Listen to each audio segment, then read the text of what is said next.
Piers has been developing wind farms in Africa, America and Britain for over 15 years. But he knows that they will only help solve the climate crisis as a small part of a total reordering of Western society. And there's still this idea that somehow we have to find the solution, you know, the silver bullet. No single renewable source is going to be the solution, absolutely not. And Piers doesn't think much of the other option, whereby everyone crosses their fingers and hopes that a miracle technology will be invented in time. I'm not saying we shouldn't be developing other stuff, absolutely, we should be. We should be throwing everything at it. But you've got to make use of what's available now. And in the UK, we've got a great wind resource. We just got to bite the bullet and go for it. Piers has proposed a new wind farm at Airfield Farm in Bedfordshire, central England. He could have 15 turbines installed and generating 30 megawatts of electricity within a year. Smiling, sorry. Well, we're the leaders of the revolution, aren't we? That's it. Outraged faces. Edward, I've lost your face again. Sorry, chap. You can just cut. That's it. Yeah, good man. Right, OK. Well, the protest balloon is now going up, but while that's happening, I'll just explain where we are. This is the site of an old World War II bomber base. Phone. We all have a thumbs down as well. UK-wide surveys point to about 70 to 80% in favour of wind farms as a concept. The difficulty is when you've got one on your own doorstep, and then it's the sort of not in my backyard syndrome. Jim, what's the problem? Well, the problem really is that this is one of the least windy sites in the country. I hope it's not going to get too windy tomorrow and it wraps itself around the church. Well, I live in Coddington and we're going to be absolutely surrounded by these high masts and they're going to obliterate the view. What it normally always comes down to with wind farms is aesthetics. You know, everything else is basically put together to try and back up the ultimate thing, and the ultimate thing is they don't want it to spoil their view. But I'm a bit concerned about the low-level noise as well. The wind farm site is right next to the world-famous centre pod drag racing strip. Anybody you ask here, nobody's against wind energy. That's the point. Yeah. It's against inappropriate wind energy use. OK. Hypnotic. You're driving along and you tend to see the sails revolving and you're not concentrating on the driving. Ernie Braddock will benefit financially having turbines on his farm, but now he's in conflict with his neighbour, Victoria Reeds. Well, everyone is very unhappy about it. We're going to lose the value on our properties. We're not going to be able to sleep. It will make a difference. Ernie, you have no idea.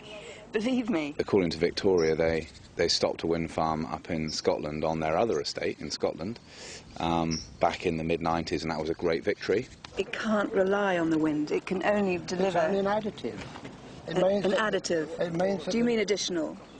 Yes, it is additional. It prolongs the resources, put it that way. No, Ernie, it doesn't. Oh, it's got to. It does nothing of the sort. Got to. Believe me. It's got to. It's an emotional campaign. It's about fear, mostly based on complete frankly. But never mind, facts are not a problem, you know. It's a fair fight.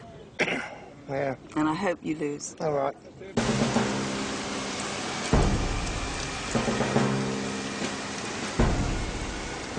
This is August 2005, just after Mumbai's worst ever floods, and a couple of months before Jay's first flight.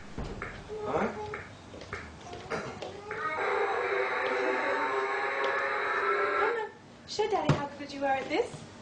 Show Daddy how fast you can go. Come on. Rest, rest. Oh. Grandma pushing is battery operated. So I can't see an issue there. Secondly, see you, Grandpa. And, Jay is descended from one of India's richest and most powerful business dynasties. They've pioneered everything from shipbuilding in the 18th century to internet services in the 21st. In a roundabout way, his privileged upbringing sparked the idea for the low-cost airline. What do you want me to do? I'm going to the airport. Throughout basically my life, from a young age, I mean, I used to hang out with basically in terms of, you know, servants, kids, you know, and that sort of stuff. And, you know, when you go home, you say, you know, you suddenly think, why the hell do I have so much? And these guys have nothing. You know, that sort of shit. And that constantly ate me up. You know, everyone is here for a purpose. The idea is to realize what your higher purpose is and then understand how you're going to fulfill it.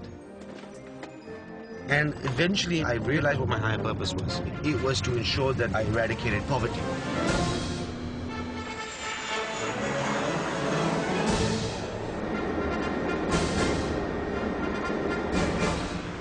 Jay volunteers at a charity which helps villages lift themselves out of poverty. But even by private jet and jeep, it's a 5-hour, 900-kilometer journey. Hiring a private jet basically in terms of cost as much as a village does, you know, to take a village from below the poverty and put it above the poverty. So effectively in terms of it defeats the purpose. And therefore I decided to, you know, try the trains. From Bombay it takes about 26 hours. I said to myself, wow, this is just incredible. You know, people pay good money and still have to basically put up with this rubbish. 15 million people travel by train in India every single day. Jay's dream is to get them all off the trains and into the skies. We're not at war at the moment. It's not a war. But if people actually recognise the full implications of what's in store for us, they would be treating it like a war.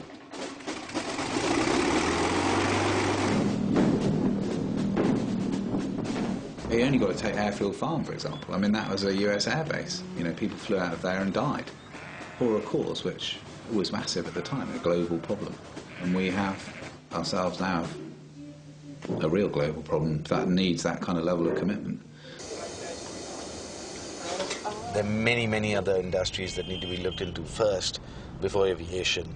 It's not a question about choosing one industry to target, you know, because ultimately we all contribute to greenhouse gases. We all contribute to the crisis that we have today with the planet. So ultimately, in terms of, you know, ensuring that our planet is safe and healthy, is each one's you know, job, task. Whether you do it in your own way by using less tissue paper, using less paper so the trees are not cut, buying green cars or not flying. You know, obviously, if you're not doing it, the demand goes down. The demand goes down, the supply goes down. You know, life's about demand and supply, or supply-demand. We don't catch a lot of fish anymore, so I decided to join into another business, that's diesel business, to make quick cash for my college.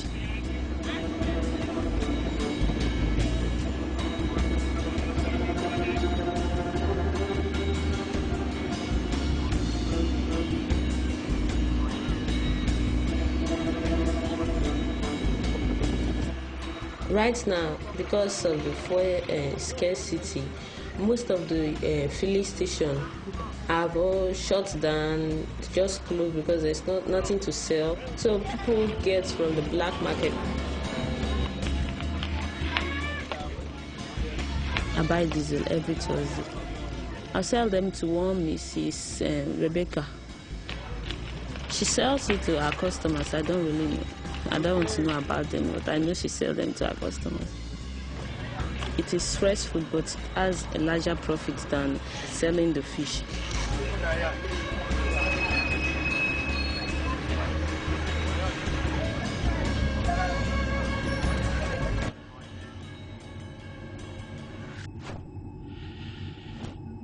Strange, watching these film fragments.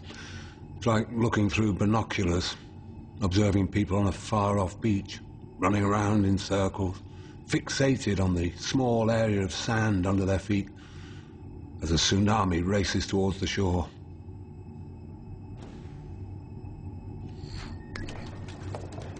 A rickety girl.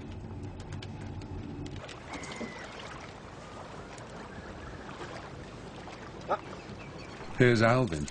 He's just taken early retirement after 30 years on an oil industry salary and is planning to spend his later years outside enjoying nature. Oh, certainly I'm an ecologist and an environmentalist. I really don't have a problem squaring that, working for an oil company that I feel has done a pretty good job in being environmentally friendly. When I started working in the oil industry about the mid-70s. It was a clear path for me as a scientist coming out of college. And I didn't know the detail of what goes on in the industry, the goods and the bad. But indeed, every industry has that, the goods and the bad. Would I do it again? Knowing what I know now, of course I would do it again. I mean, you need to work. You need to do something.